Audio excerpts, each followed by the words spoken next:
ആത്മശക്തിയാൽ നിറഞ്ഞുണർന്നിടാം. വന്നണഞ്ഞിതാ സുവർണ ജൂബിലി. ഹൃദയവീണ മീട്ടി വചനഗീതകങ്ങളാൽ പാടിടാം സുവർണ ജൂബിലി. പാവനാത്മശക്തിയാൽ നിറഞ്ഞുണർന്നിടാം. വന്നണഞ്ഞിതാ സുവർണ ജൂബിലി. ഹൃദയവീണ മീട്ടി വചനഗീതകങ്ങളാൽ പാടിടാം സുവർണ ജൂബിലി. പാടിടാം സുവർണ ജൂബിലി. ഏകിടാം പ്രാർത്ഥനാഞ്ജലി.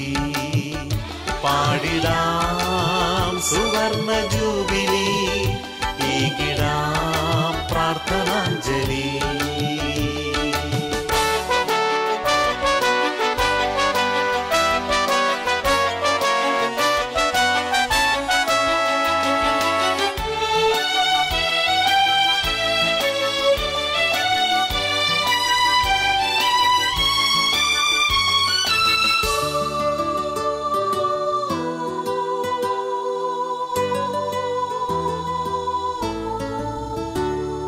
പോയ കാലങ്ങളിൽ ദൈവം നൽകിയ നന്മകൾക്കു നന്ദിയേകിടാം. അവിടുത്തെ പാതയിൽ നീങ്ങാതെ വന്നതാ വീഴ്ചകൾക്കു മാപ്പിറങ്ങിടാം.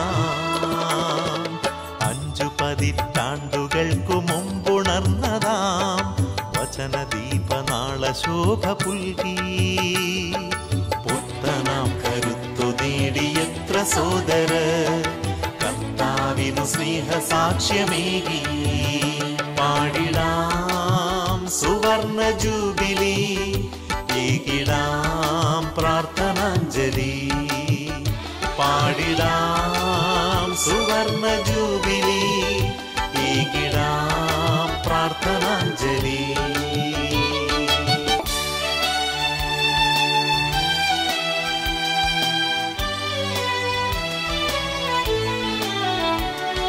ശക്തമാം നവീകരണത്തിന്റെ പാത തന്നിൽ ഉൾക്കരുത്തു നേടി നീങ്ങുവാൻ.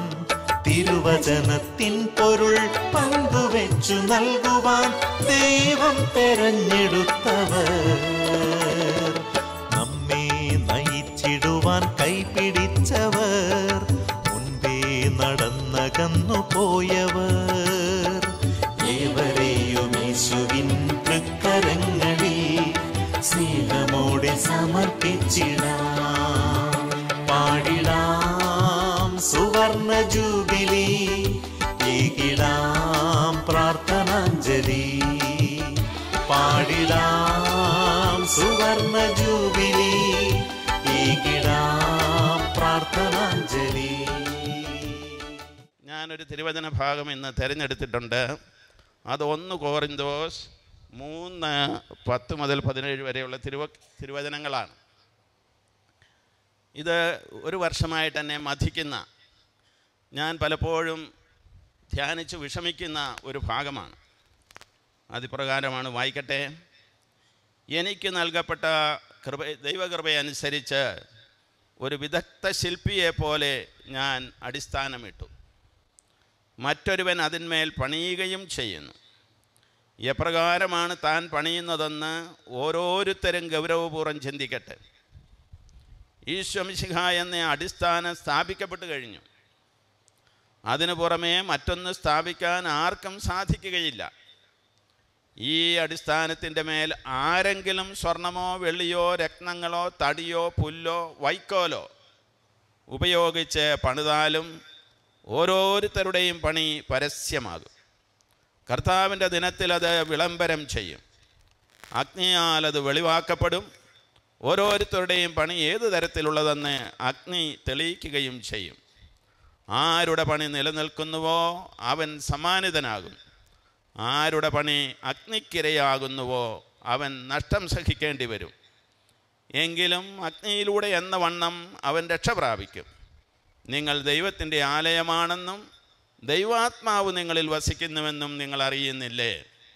ദൈവത്തിൻ്റെ ആലയം നശിപ്പിക്കുന്നവനെ ദൈവവും നശിപ്പിക്കും എന്തെന്നാൽ ദൈവത്തിൻ്റെ ആലയം പരിശുദ്ധമാണ്, ആ ആലയം നിങ്ങൾ തന്നെ. ഈ തിരുവചന ഭാഗമാണ് പ്രിയമുള്ളവരെ ഇന്ന് അല്പസമയം ചിന്തിക്കാനായിട്ട് ഞാൻ എടുക്കുന്നത്. പ്രിയമുള്ളവരെ, അഗ്നിയാൽ ശുദ്ധീകരിക്കപ്പെടുന്നവരാണ് നമ്മൾ, ശുദ്ധീകരിക്കപ്പെടേണ്ടവരാണ് നമ്മൾ. വിശുദ്ധ കുർബാന സ്വീകരിക്കുമ്പോൾ നമ്മുടെ സിറോ മലങ്കര കത്തോലിക്ക സഭയുടെ പാരമ്പര്യമനുസരിച്ച് ഒരു തീക്കട്ടയായിട്ടാണ് വിശുദ്ധ അപ്പത്തെ, നമ്മുടെ കർത്താവിൻ്റെ തിരുശരീരത്തെ വിശേഷിപ്പിക്കുന്നത്. ആത്മനിവേശിതമായ അപ്പം തീക്കട്ട പോലെ നമ്മെ ശുദ്ധീകരിക്കുന്നുവെന്നുള്ള ആ സഭയുടെ ആരാധനയുടെ ചിന്ത എത്ര ആഴമുള്ളതാണ്. പരിശുദ്ധാത്മാവിൻ്റെ ആവാസത്താൽ വിശുദ്ധീകരിക്കപ്പെട്ട അപ്പം പരിശുദ്ധാത്മാവ് ശുദ്ധീകരിക്കുന്ന പരിശുദ്ധാത്മാവായിട്ട് തന്നെ മാറുകയാണ്. തിരുവചനത്തിൽ പറഞ്ഞിട്ടുണ്ട്, the Lord is A spirit, കർത്താവ് ആത്മാവാകുന്നു എന്ന്. അതെ, ഉത്ഥാനത്തിലാണ് നമ്മുടെ കർത്താവായ യേശുക്രിസ്തു ആത്മാവായത്, ആത്മീയനായി മാറിയത്. ത്രിത്വൈക ദൈവത്തിലെ ആത്മീയത കൊണ്ട് നിറഞ്ഞ് മനുഷ്യത്വം ആത്മാവായി മാറിയത് കർത്താവിൻ്റെ ഉത്ഥാനത്തിലാണ്. അങ്ങനെയുള്ള ആത്മാവിൽ വീണ്ടും ജനിച്ചവരാണ് നമ്മൾ. എല്ലാ ക്രൈസ്തവരും പ്രിയമുള്ളവരെ ദൈവത്തിൻ്റെ മക്കളാണ്, ദൈവാത്മാവിൽ പുനർജനനം പ്രാപിച്ചവർ. ഈ പുനർജനനം പ്രാപിച്ചവർക്കിനി ആത്മാവിലേ ജീവിക്കാൻ സാധിക്കുകയുള്ളൂ. പക്ഷേ ആത്മാവിൽ ജീവിക്കുന്നതിന് പകരം സഭാമക്കളിൽ പലരും ശരീരത്തിൽ ജീവിക്കുവാൻ, ലോകാരൂപിയിൽ ജീവിക്കുവാൻ പ്രേരിതരാകുന്നു. ഇതാണ് നമുക്ക് വരുന്ന ഏറ്റവും വലിയ ദുരന്തം. പല ദുരന്തങ്ങളെപ്പറ്റി നമ്മൾ കേൾക്കാറുണ്ട്. പക്ഷേ ആ ദുരന്തങ്ങളെക്കാളൊക്കെ ഏറ്റവും വലിയ ദുരന്തം ഒരുവന് സംഭവിക്കാവുന്നത് ആത്മാവിൽ ജനിച്ചവൻ ആത്മാവിനെ കൈവിട്ട് ലൗകികതയിൽ ജീവിക്കുന്നു എന്നുള്ളതാണ്. ഇത് സാധാരണ ക്രൈസ്തവർക്ക് മാത്രം വരാവുന്നതല്ല, വിളി സ്വീകരിച്ചവർക്ക് പോലും വരാം, സമർപ്പിതർക്ക് വരാം, വൈദികർക്ക് വരാം, വൈദിക മേലധ്യക്ഷന്മാർക്ക് വരാം.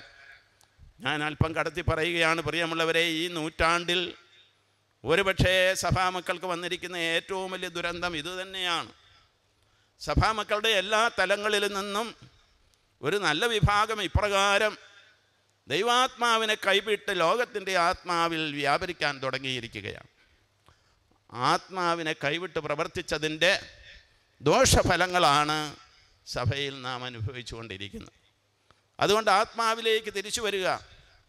ദൈവാത്മാവിൽ നമുക്കുണ്ടായ പുനർജനനത്തിൻ്റെ ഫലം നമ്മുടെ ജീവിതത്തിലും മറ്റുള്ളവരുടെ ജീവിതത്തിലും എത്രമാത്രം നമുക്ക് അനുഭവപ്രദമാക്കുവാൻ സാധിക്കുമോ അത്രമാത്രം സഭയെ നാം നവീകരിക്കും, സഭയുടെ ലക്ഷ്യം നമുക്ക് സാധിക്കുവാൻ കഴിയും.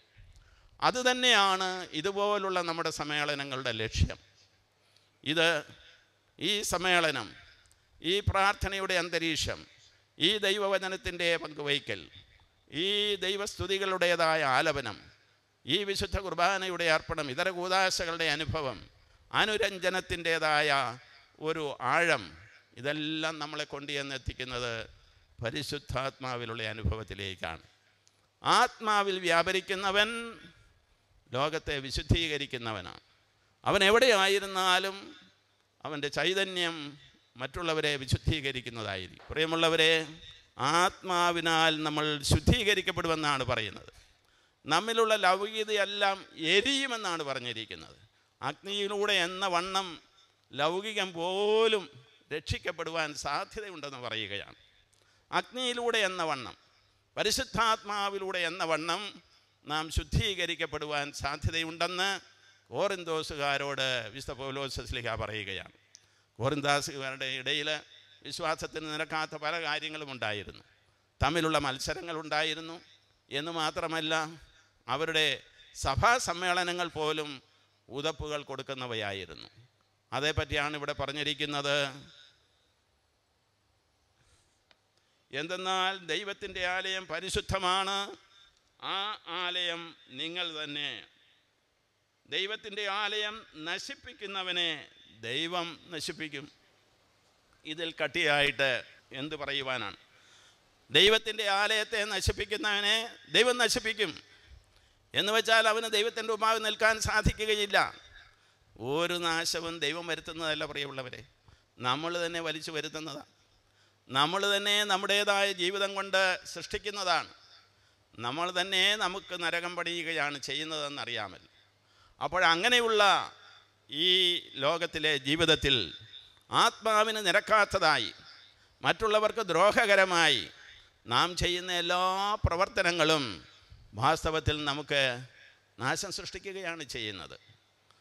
മറ്റുള്ളവർക്ക് ഉതപ്പുകൾ കൊടുക്കുന്നവർ, കുട്ടികൾക്കായാലും സ്ത്രീകൾക്കായാലും മറ്റ് ഏത് നിലയിലുള്ളവർക്കായാലും ഉതപ്പുകൾ കൊടുക്കുന്നവർക്ക്, പാപത്തിലേക്കുള്ള പ്രേരണകൾ കൊടുക്കുന്നവർക്ക് കഷ്ടമെന്ന് കർത്താവ് തന്നെ പറഞ്ഞു വെച്ചിട്ടുണ്ട്. ഉതപ്പുകൾ ഉണ്ടാവും, അതിങ്ങനെ കണ്ടുവരുന്നുണ്ട്. പക്ഷെ അത് ആർമൂലം വരുന്നുവോ അവന് കഷ്ടം. അപ്പോൾ ഇങ്ങനെയുള്ള ആത്മാവിൻ്റെ പ്രവർത്തനത്തിനായിട്ട് നമ്മെ തന്നെ നാം ഒരുക്കുന്നതോടൊപ്പം നമുക്ക് മറ്റുള്ളവരെയും ഒരുക്കാം. ഇത് കാലഘട്ടത്തിൻ്റെ ഒരനുഗ്രഹമാണ്, ആത്മാവിലുള്ള ജീവിതം. ഞങ്ങളൊക്കെ സെമിനാരിയിൽ പഠിക്കുന്ന കാലത്ത് പരിശുദ്ധാത്മാവിനെ ദ ഫർഗോട്ടൺ ഗോഡ് എന്ന് വിശേഷിപ്പിച്ചിരുന്നു. മറന്നുപോയ ദൈവം.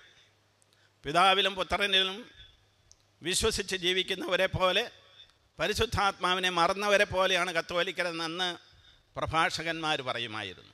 ഫുൾട്ടൺ ജേഷീനും ഒരിക്കൽ പറയുകയുമുണ്ട്, പരിശുദ്ധാത്മാവിനെ മറന്നുപോയതാണ് സഭയുടെ ഏറ്റവും വലിയ ദുരന്തമെന്ന് അദ്ദേഹം പറയുമായിരുന്നു. എന്നാൽ ഇപ്പോഴിതാ ആത്മാവ് സജീവമായിരിക്കുന്നു സഭയിൽ. ആത്മാവിൻ്റെ പ്രവർത്തനം നമുക്കും മറ്റുള്ളവർക്കും അനുഭവിക്കുവാനുള്ള സാഹചര്യം ഇന്ന് സഭയിലുണ്ട്. അത് വേണ്ട വിധത്തിൽ പ്രയോജനപ്പെടുത്തുവാൻ നമുക്ക് കഴിയണം. എത്രയോ അൽമായരാണ് സഹോദരങ്ങളെ ആത്മാവിൻ്റെ പ്രേരണയനുസരിച്ച് മറ്റുള്ളവർക്ക് വേണ്ടി തങ്ങളെ തന്നെ സമർപ്പിച്ചുകൊണ്ട് ഇന്ന് മുന്നോട്ട് വന്നിരിക്കുന്നത്. എത്രയേറെ കാരുണ്യ പ്രസ്ഥാനങ്ങൾ ഇന്ന് നമ്മുടെ കേരളത്തിലുണ്ട്, ഭാരതത്തിലുണ്ട്. ഈ കേരളത്തിലെ സഭയെ സംബന്ധിച്ചിടത്തോളം നമുക്കുള്ള കുറവുകളും കുറ്റങ്ങളുമൊക്കെ എത്രയധികമാണെങ്കിൽ പോലും നമ്മുടെ പൊതുവായ സാക്ഷ്യം ഈ ലോകത്തിന് തന്നെ പ്രചോദനമായി തീരുവാൻ കഴിവുള്ളതാണ്. ദൈവവിളികൾ കുറയുന്നു എന്ന് നമ്മുടെ സഹോദരിമാർ വിഷമിക്കുന്നുണ്ട്. അതൊരു കുറവല്ല. കാരണം ദൈവവിളികളുടെ സംശുദ്ധീകരണം നടന്നുകൊണ്ടിരിക്കുകയാണ്. ദൈവവിളികൾ യഥാർത്ഥ ദൈവവിളികളായിട്ട് കണ്ടെത്തുവാനായിട്ട് സഭ നമ്മെ പ്രേരിപ്പിക്കുന്ന കാലഘട്ടമാണിത്. ദൈവവിളികളെ സംശുദ്ധീകരിച്ചുകൊണ്ട് സഭാ ശുശ്രൂഷകർ ആത്മാവിൽ വ്യാപരിക്കുന്നവരായിട്ട് സഭയെ ശുശ്രൂഷിക്കുന്ന ഒരു കാലഘട്ടം വരാനിരിക്കുന്നു. ദൈവവിളികൾ ദൈവത്തിൻ്റെ വിളികളായിട്ട് തന്നെ തിരഞ്ഞെടുക്കപ്പെടുവാൻ ഇടയാക്കണമെന്ന് എൻ്റെ സഹോദരി സഹോദരന്മാരെ നിങ്ങൾ പ്രാർത്ഥിക്കണം. നിങ്ങളുടെ പ്രാർത്ഥനകൾ സംശുദ്ധമായ ദൈവവിളികൾ നമ്മുടെ സമൂഹത്തിൽ നിന്ന് സൃഷ്ടിക്കും. ആ ദൈവവിളികളുടെ പ്രവർത്തന ഫലമായിട്ട് സഭാ ശുശ്രൂഷകർ കൂടുതൽ പ്രയോജനപ്രദമായ ആ സേവനം സഭയിൽ കാഴ്ചവെക്കുമെന്നുള്ളതിന് സംശയമില്ല. ദൈവാത്മാവിൻ്റെ പ്രവർത്തനം അത് നമ്മുടെ കർത്താവായ ഈശോമിശിഹായിൽ സംഭവിച്ചതുപോലെ, ആദിമസഭയിൽ സംഭവിച്ചതുപോലെ നമ്മിലും സംഭവിക്കട്ടെ. ആത്മാവിൽ വ്യാപരിക്കുന്നവർക്ക് മാത്രമേ ദൈവഹിതമനുസരിച്ച് പ്രവർത്തിക്കുവാൻ സാധിക്കുകയുള്ളൂ. അല്ലാതുള്ളവരെല്ലാം തങ്ങളുടെ ഹിതമനുസരിച്ച് പ്രവർത്തിക്കുന്നു. നാം നമ്മുടെ ഹിതമനുസരിച്ച്, നമ്മുടെ പ്ലാനുകളും പദ്ധതികളും അനുസരിച്ച് നമ്മുടെ സ്ഥാപനങ്ങളും നമ്മുടെ വിദ്യാഭ്യാസ പ്രസ്ഥാനങ്ങളും ആശുപത്രികളും സാമൂഹ്യക്ഷേമ പ്രവർത്തനങ്ങളും നടത്തിയാൽ അത് സഭയുടെ പ്രവർത്തനമാവുകയില്ല. അവയെല്ലാം നമുക്ക് ലോകത്തിൻ്റെ ദൃഷ്ടിയിൽ മികച്ച നേട്ടങ്ങളായിട്ട് അവതരിപ്പിക്കാൻ സാധിക്കും. പക്ഷേ കർത്താവ് പ്രസംഗിക്കപ്പെടുകയില്ല. അതുകൊണ്ടാണ് നമ്മുടെ സ്ഥാപനങ്ങളിലും നമ്മുടെ കോളേജുകളിലും സ്കൂളുകളിലും ആശുപത്രികളിലും സാമൂഹിക പ്രസ്ഥാനങ്ങളിലും കാരുണ്യ പ്രവർത്തനങ്ങളിലും എല്ലാം നിറഞ്ഞു നിൽക്കേണ്ടത് ദൈവാത്മാവിൻ്റെ ചൈതന്യമാണ്, ദൈവഹിതത്തിൻ്റെ പ്രവർത്തനമാണ്, നമ്മുടെ കർത്താവായ ഈശോ മിശിഹായുടെ സാന്നിധ്യമാണ്. ഈശോ തൻ്റെ ജീവിതത്തിൽ കടന്നുപോയ സന്ദർഭങ്ങളിൽ ഒരിക്കലും ആർക്കും അവിടുത്തെക്കുറിച്ച് പരാതി പറയുവാനുണ്ടായിരുന്നില്ല. എതിരാളികൾ പോലും അവസാനം കർത്താവിനെ അനുകൂലിച്ച് സംസാരിക്കേണ്ടി വന്നു. ശതാധിപൻ വിളിച്ചു പറഞ്ഞില്ലേ, കുരിശിൽ കിടന്നവനെ നോക്കിക്കൊണ്ട് അവൻ തീർച്ചയായിട്ടും ദൈവപുത്രനായിരുന്നു എന്ന്. ഇതിൽ പരം ഒരു സാക്ഷ്യം ആവശ്യമുണ്ടോ? എതിർത്തവരെ പോലും ലജ്ജിപ്പിച്ചുകൊണ്ട്, ഗ്രീക്കുകാർക്ക് ഭോഷത്വമായിക്കൊണ്ട്, യഹൂദർക്ക് ഇടർച്ചയായിക്കൊണ്ട് കുരിശിലേറിയവൻ ഉത്ഥാനം ചെയ്ത് ഈ ലോകത്തെ ഇത്രമാത്രം നവീകരിച്ചു എന്ന് വരികിൽ, ഇന്ന് ലോകം ആദരിക്കുന്ന എല്ലാ വ്യക്തികളുടെയും മുന്നിൽ കർത്താവായ യേശു ക്രിസ്തു ആണ് എന്ന് വരികിൽ, പ്രിയമുള്ളവരെ, അതിലാണ് നമ്മൾ അഭിമാനം കൊള്ളേണ്ടത്. അതിലാണ് നമ്മുടെ ജീവിതത്തെ നമ്മൾ കരുത്തൊരുപ്പിക്കേണ്ടത്. കർത്താവായ യേശു ക്രിസ്തുവിന് സമനായി നിർത്തുവാൻ ഈ ലോകത്തിൻ്റെ ചരിത്രത്തിൽ മറ്റൊരു വ്യക്തിയെ കാണാൻ ആർക്കും സാധിക്കുകയില്ല എന്നുള്ളത് ചരിത്ര വസ്തുതയാണ്. ദൈവത്തിൻ്റെ മകൻ ഈ ലോകത്തിൽ വന്ന് മനുഷ്യരൂപം എടുത്ത് മനുഷ്യനെപ്പോലെ ജീവിച്ച് സഹിച്ച് മരിച്ച് ഉത്ഥാനം ചെയ്തപ്പോൾ അത് ചരിത്രത്തിന് തന്നെ ഒരു നവീകരണമായി തീർന്നു. ചരിത്രം തന്നെ മാറ്റി എഴുതപ്പെട്ടു. അംഗീകരിക്കുന്നവരും അംഗീകരിക്കാത്തവരും സമ്മതിക്കേണ്ടി വരുന്ന ഒരു സത്യമാണിത്. ആ സത്യത്തിന് യാതൊരുവിധ ഒഴികഴിവുമില്ല. ഈ സത്യത്തിലാണ് നമ്മൾ വിശ്വസിക്കുന്നത്. കർത്താവായ യേശു ക്രിസ്തു ഏകരക്ഷകൻ, ലോകരക്ഷകൻ, അവനിൽ ഞാൻ വിശ്വസിക്കുന്നു. അവൻ വഴിയായി ദൈവത്തിൻ്റെ കൃപ ഈ ലോകത്തിലേക്ക് ഒഴുകിക്കൊണ്ടിരിക്കുന്നു. എനിക്ക് ആദ്യകാലത്ത് കൃപ എന്ന് പറഞ്ഞാൽ, അല്ലെങ്കിൽ പ്രസാദപരം എന്ന് പറഞ്ഞാൽ അധികം മനസ്സിലാകുകയില്ലായിരുന്നു. വേദപാഠത്തിനൊക്കെ ഒരുതരം നല്ല മാർക്ക് കിട്ടിയൊക്കെ ജയിച്ചിട്ടുള്ള ആളാണ്. പക്ഷേ പിടികിട്ടുകയില്ലായിരുന്നു. അവസാനം ഈ വിഷയം തന്നെ സെമിനാരി പഠിപ്പിക്കാൻ ഞാൻ നിയുക്തനായി. നോക്കണേ, അറിയാൻ മേലാത്ത വിഷയം പഠിപ്പിക്കാനായിട്ട്. അപ്പോൾ അത് ഞാൻ പഠിപ്പിച്ച ആളാണ്. അന്ന് ഞാൻ മനസ്സിലാക്കിയതാണ്, പ്രസാദപരമല്ല കൃപ. പ്രസാദപരം എന്നുള്ള വാക്ക് നമുക്ക് ഉപയോഗിക്കാനേ പറ്റിയതല്ല. ദൈവം പ്രസാദിച്ച് നൽകുന്ന വരമല്ലിത്. ദൈവത്തിൻ്റെ പ്രസാദം നമുക്കെല്ലാവർക്കുമുണ്ട്. പ്രിയമുള്ള സഹോദരങ്ങളെ, എല്ലാവർക്കുമുണ്ട്. ദൈവം തന്നിൽ വിശ്വസിക്കാത്തവനിൽ പോലും പ്രസാദിച്ചിരിക്കുകയാണ്. ദൈവമില്ലെന്ന് പറയുന്നവനിൽ പോലും പ്രസാദിച്ചിരിക്കുന്നവനാണ് ദൈവത്തിൻ്റെ നന്മ. ആ ദൈവത്തിൻ്റെ നന്മയെ നമുക്ക് നിഷേധിക്കാൻ സാധിക്കുകയില്ല. പിന്നെ എന്താണ് പ്രസാദപരം? അത് കൃപയാൽ നമുക്ക് ലഭിക്കുന്നതാണ്. It is a gratuitous gift. ഇതെല്ലാവർക്കുമായിട്ട് ദൈവം ഒഴുക്കുന്നുണ്ട്.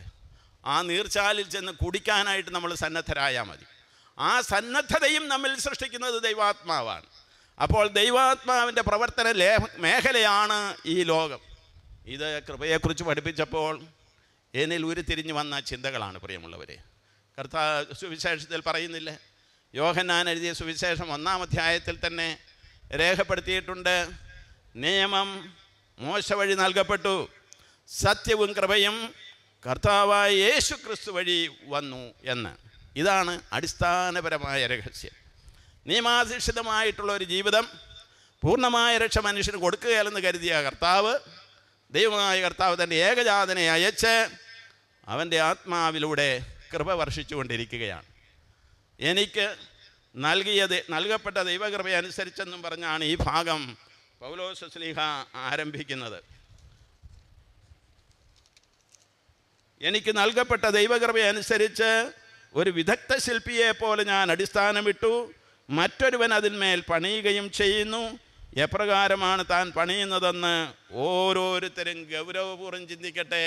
അതെ, കർത്താവായ യേശു ക്രിസ്തുവിൻ്റെ രക്ഷ സ്വീകരിച്ചിരിക്കുന്ന നമ്മളെല്ലാവരും ആ യേശു ക്രിസ്തുവാകുന്ന അടിസ്ഥാന ശിലമേൽ പണിയപ്പെട്ടിരിക്കുന്ന ദൈവത്തിൻ്റെ മക്കളാണ്.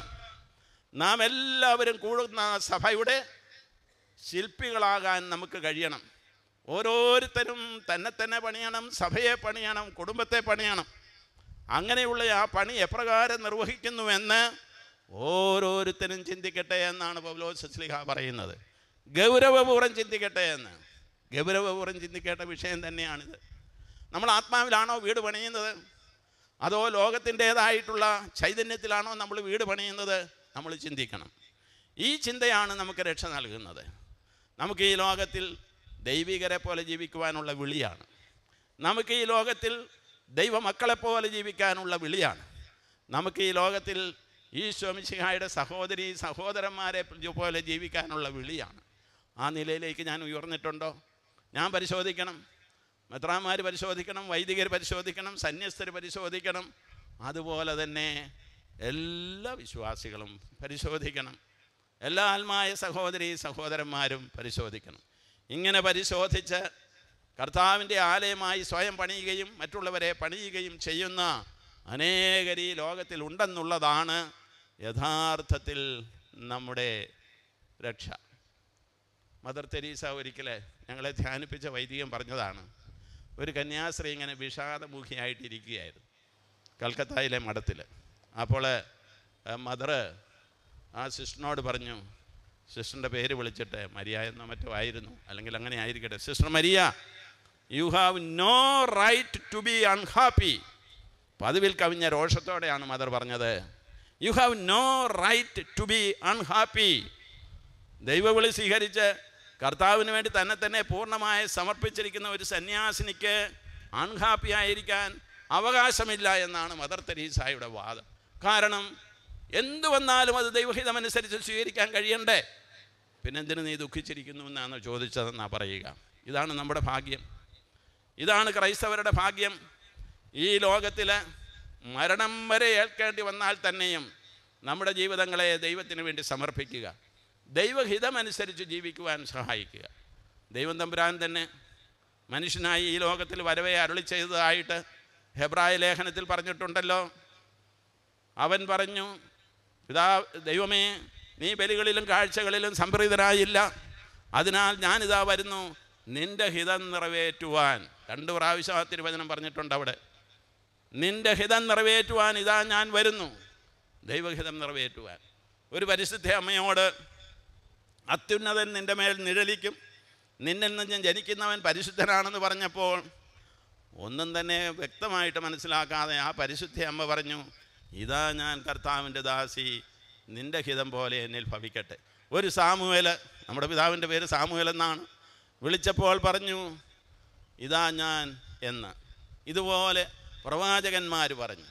പ്രവാചകന്മാരും അപ്പസ്തോലന്മാരുമായിട്ടുള്ള അടിത്തറമേൽ പണിയപ്പെട്ടിരിക്കുന്ന നമ്മളെ സംബന്ധിച്ചിടത്തോളം പ്രിയമുള്ളവരെ, ഇതേ ചൈതന്യമാണ് നമുക്കുണ്ടാകേണ്ടത്. ഇതാ ഞാൻ കർത്താവിൻ്റെ ദാസി, ഇതാ ഞാൻ കർത്താവിൻ്റെ ദാസൻ എന്ന് പറഞ്ഞുകൊണ്ട് നാം സഭാമക്കളെല്ലാവരും ഒന്നുപോലെ നമ്മളെ ദൈവത്തിന് സമർപ്പിക്കണം. ഈ കാരിസ്മാറ്റിക് കൺവെൻഷനിലൂടെ, ഈ യുവജനങ്ങളെ മുൻനിർത്തിയുള്ള ധ്യാനത്തിലൂടെ പ്രിയമുള്ളവരെ നമുക്ക് യുവജനങ്ങളെ പ്രത്യേകം സമർപ്പിക്കാം. അവരെക്കുറിച്ച് കൂടി ഒരു വാക്ക് പറഞ്ഞിട്ട് ഞാൻ സമാപിപ്പിക്കുകയാണ്. അടുത്തൊരു ദിവസം മൗണ്ട് സെൻറ്റ് തോമസിൽ യുവജനങ്ങളുടെ ഒരു സമ്മേളനം ഉണ്ടായിരുന്നു. ആ സമ്മേളനത്തിന് ഒരു യുവാവിനോട് ചോദിച്ചു, അച്ഛന്മാരിൽ നിന്ന് നിങ്ങളെന്താണ് പ്രതീക്ഷിക്കുന്നത് എന്ന്. അവൻ പല കാര്യങ്ങളും പറഞ്ഞിട്ട് ഒരു കാര്യം പറഞ്ഞു, കുമ്പസാരിപ്പിക്കുന്നതിനെക്കുറിച്ചാണ്. കുമ്പസാരത്തിൽ അച്ഛന്മാരിങ്ങനെ വെറും ഒരു യാന്ത്രികമായ പ്രവർത്തനം നടത്തിയാൽ ഞങ്ങൾക്കതുകൊണ്ട് വലിയ പ്രയോജനമില്ല. എല്ലാ പാവങ്ങളും കേട്ടതിന് ശേഷം അവസാനം നീ എൻ്റെ പാവങ്ങളെല്ലാം ക്ഷമിച്ചിരിക്കുന്നു, 5 ആകാശങ്ങളിൽ 5 നന്മ 5 ചൊല്ലിക്കൊണ്ടേ പോയിക്കോ എന്ന് പറഞ്ഞൊരു ആശീർവാദം തന്നാൽ അതത്ര അങ്ങോട്ട് ഫലപ്രദമാകുകയാണ്. എന്നാൽ ഒരിക്കൽ ഒരു വൈദികൻ, അതൊരു കപ്പൂച്ചനച്ഛനായിരുന്നെന്നാണ് പറഞ്ഞത്, അവൻ പറഞ്ഞതാണ്. ആ കപ്പൂച്ചനച്ഛനൊരു പരിഹാരം അവന് കൊടുത്തു. എന്താണെന്നറിയാമോ? ഒരാഴ്ചത്തേക്ക് നിൻ്റെ വീട്ടിൽ നിൻ്റെ അമ്മയ്ക്ക് പകരം നീ പാത്രം കഴുകണമെന്ന് പറഞ്ഞു. ഒരാഴ്ച പാത്രം കഴുകി കഴിഞ്ഞപ്പോൾ അവന് മനസ്സിലായി അവൻ ചെയ്ത തെറ്റുകളൊന്നും ഇനിയും ചെയ്യുന്നത് അത്ര ശരിയല്ല എന്ന്.